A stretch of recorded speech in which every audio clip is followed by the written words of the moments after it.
मंडळी, हल्ली फ्लॅट सिस्टीममुळे घराभोवती मोकळं अंगण, त्या अंगणात लावलेली रोपं हे चित्र मात्र खूप कमी दिसत आहे. पण ज्यांना मात्र गार्डनिंगची मनापासून आवड आहे ते फ्लॅटच्या बाल्कनीत किंवा टेरेसचा वापर मात्र खूप छान प्रकारे करतात. तिथं वेगवेगळी रोपं हौशेने फुलवतात. सर्वात महत्वाचं म्हणजे त्यात आवर्जून घरांमध्ये लावली जातात त्यापैकी एक म्हणजे जास्वंद. कारण जास्वंदीला येणारी टपोरी फुलं पाहून मात्र आपलं मन हे प्रसन्न होत असतं. शिवाय ही फुलं रोज देवाला देखील वाहता येत असतात. जास्वंदाच्या रोपाचा आणखी एक फायदा म्हणजे खूप काळजी न घेता हे रोप चांगल्या प्रकारे वाढत असतं. सो हाय, हॅलो, नमस्कार मंडळी, स्वागत आहे तुमचं सिंपल गार्डनिंग मराठी चॅनलवर आणि मी आहे राजश्री पाटील. मंडळी, आज मी तुम्हाला सांगणार आहे नोव्हेंबर महिन्यात जास्वंदीवर करायची एक नाही तर जवळपास 9 महत्वाची कामं आणि त्यासोबतच एकदम पॉवरफुल असं फर्टिलायझर म्हणजेच बनाना पील ड्राय पावडर ते कसं बनवायचं आणि त्यात कुठले पोषक घटक असतात. सो व्हिडिओ एंड पर्यंत बघा, कारण शेवटी मी एक स्पेशल विंटर बूस्टर स्प्रे देखील सांगणार आहे. हा स्प्रे मात्र जास्वंदीवर कमालीचं काम करत असतो. चला तर व्हिडिओला स्टार्ट करूया. सो मंडळी, आपल्याला सर्वात प्रथम जे काही काम आहे, सो पार्ट नंबर फर्स्ट म्हणजेच नोव्हेंबर मध्ये जास्वंदीची आपल्याला सॉफ्ट प्रूनिंग करून घ्यायची आहे. नोव्हेंबर मध्ये जोरदार छाटणी नको, फक्त कोरड्या, पिवळ्या, कीड लागलेल्या फांद्या काढा किंवा खराब झालेली पानं काढा.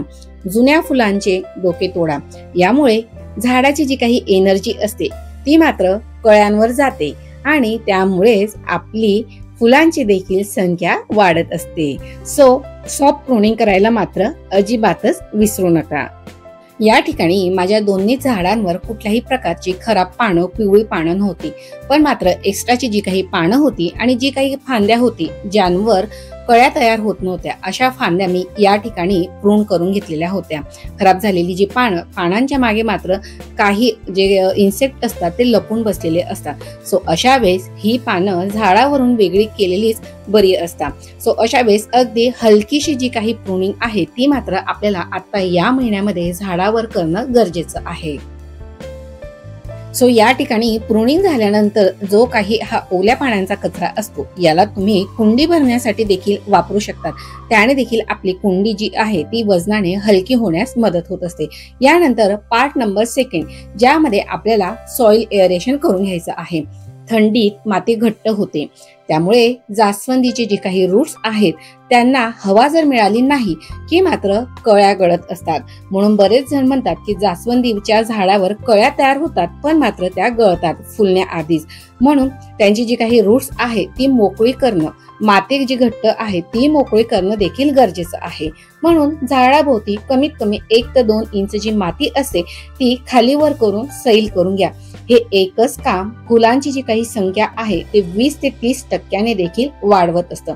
आणि हे काम करत असताना मात्र 1 दिवस आधी झाडाला पाणी देणं बंद करा, जेणेकरून झाडाची जी माती आहे ती कोरडी राहील आणि व्यवस्थित प्रकारे त्या ठिकाणी एअरेशन जे होणार आहे ते देखील व्यवस्थित होईल. त्यानंतर ज्या वेळेस झाडाच्या अगदी खालची जी पानं असतात त्याने देखील जो सूर्यप्रकाश असतो तो थेट मातीपर्यंत पोहोचू शकत नसतो. सो अशा वेळेस मी देखील एका झाडाची जी काही होती खालची जी पानं होती, एक्स्ट्राची जी काही फांद्या होत्या ना, त्या सगळ्या कट करून घेतलेल्या होत्या, जेणेकरून डायरेक्ट सनलाइट जो आहे तो मातीवर पोहोचू शकेल. हे 2 महत्वपूर्ण कामं झाल्यानंतर आता वळूया तिसऱ्या कामाकडे. मंडळी, आता आपण या ठिकाणी banana peel dry powder fertiliser कसं बनवायचं ते पाहूया. यासाठी अगदी साध्या सिंपल स्टेप आहे. घरच्या घरी केळीच्या साली ड्राय पावडर अगदी सिंपल वे आहे आणि तयार झालेलं हे जे पावडर फर्टिलायझर आहे फुलझाडांसाठी एकदम अमृतासारखं ऑर्गॅनिक असं फर्टिलायझर आहे.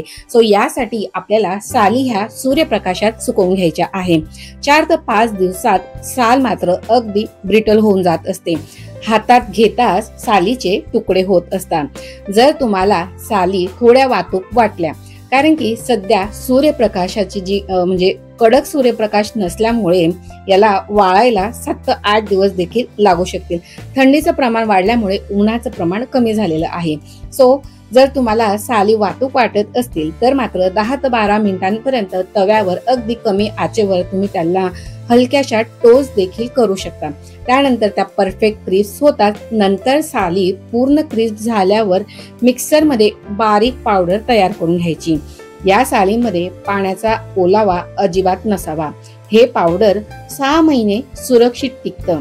यामध्ये पोटॅशियम 42% असतं, फॉस्फरस 20 to 15% असतं। त्यानंतर कॅल्शियम, मॅग्नेशियम, आयर्न, झिंक हे सगळं नॅचरली असतं। म्हणून जास्वंदी असो, गुलाब असो, मोगरा असो, झेंडू असो, सगळ्या फुलझाडांवर फुलांची संख्या डायरेक्ट या फर्टिलायझरने 30 ते 40% वाढत असते। थंडीमध्ये पोटॅशियम सर्वात जास्त कोट करत असतो। म्हणून बनाना पील पावडर हा नोव्हेंबर-डिसेंबर मध्ये सर्वात इम्पॉर्टंट असं फर्टिलायझर आहे।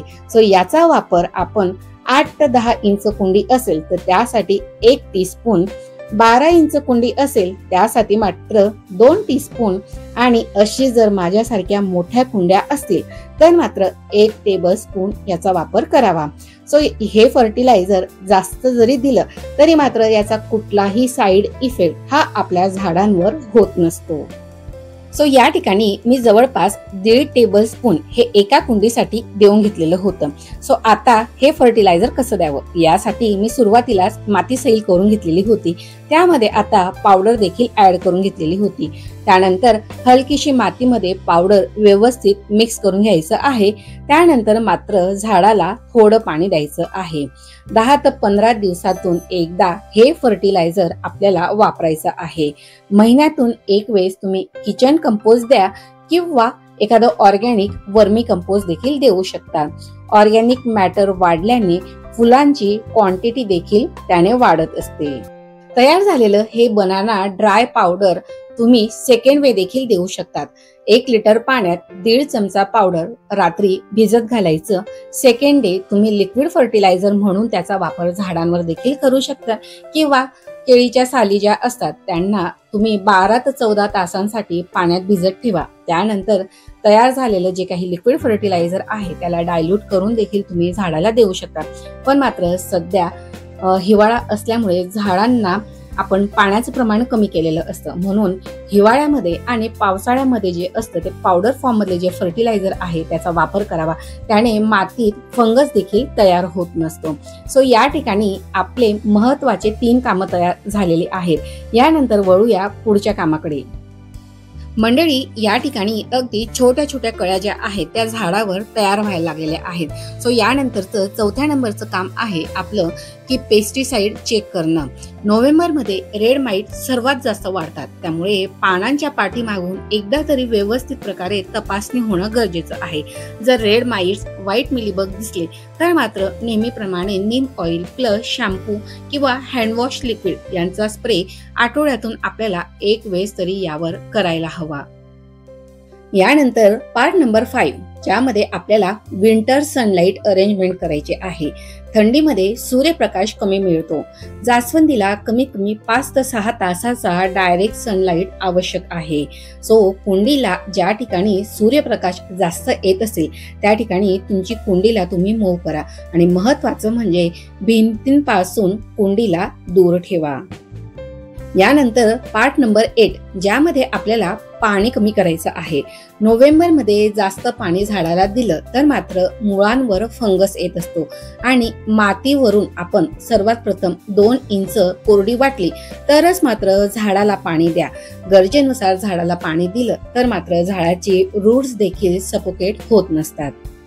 यानंतर पाहूया special winter booster spray. So हा माझा सर्वात आवडता असा स्प्रे आहे ज्याने जास्वंदीवर कळ्या दुप्पट येत असतात। यासाठी 1 टीस्पून मी गूळ घेतलेला आहे, 1 टीस्पून बेसन पावडर म्हणजे बेसन पीठ आणि 1 टीस्पून एप्सम साल्ट। त्यानंतर यामध्ये तुम्हाला 5 ml नीम ऑइल देखील घ्यायचं आहे। सो हे सर्व साहित्य एकत्र करून आपल्याला 1 लिटर मिश्रण तयार करून घ्यायचं आहे। तयार झालेलं हे सोल्युशन आपल्याला झाडांवर स्प्रे करून घ्यायचा आहे आणि हा स्प्रे आपल्याला 15 दिवसातून 1 वेळेस द्यायचा आहे। सर्वात महत्त्वाचं म्हणजे हा स्प्रे आपल्याला सायंकाळी करायचा आहे। सो या स्प्रेचा फायदा म्हणजे पानांचा रंग हिरवागार होतो, कळ्या झाडावर जास्त तयार होतात आणि झाड देखील याने स्ट्रॉंग होत असतं।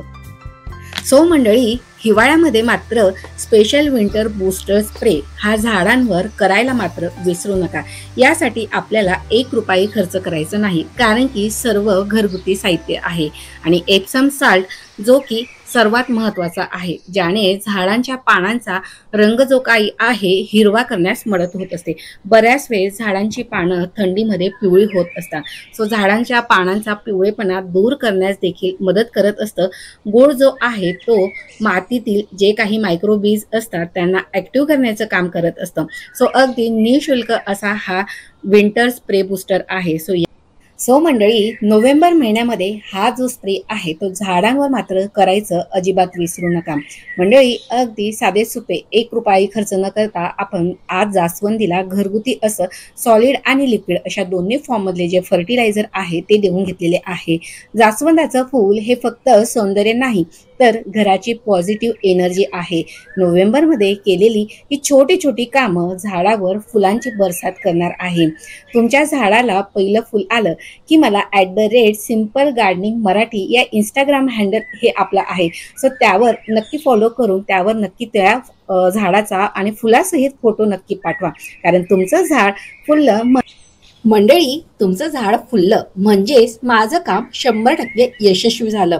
मंडळी, आजचा हा व्हिडिओ तुम्हाला थोडा जरी हेल्पफुल ठरला असेल तर मात्र व्हिडिओला भरभरून लाईक करून घ्या आणि चॅनलला मात्र नक्की सबस्क्राईब करा, कारण या ठिकाणी झाडाला मिळते फुलाची 100% अशी गॅरंटी। आणि हो मंडळी, सबस्क्राईब करून बेल आयकॉन देखील प्रेस करा, जेणेकरून येणाऱ्या लॉंग आणि शॉर्ट दोन्ही व्हिडिओ पाहता येतील, कारण की शॉर्ट व्हिडिओ थ्रू देखील मी छोट्या छोट्या गार्डनिंगच्या टिप्स तुमच्याशी वेळोवेळी शेअर करत असते। त्यासोबतच कमेंटच्या बाजूला हाईपचं बटन देखील प्रेस करायला विसरू नका।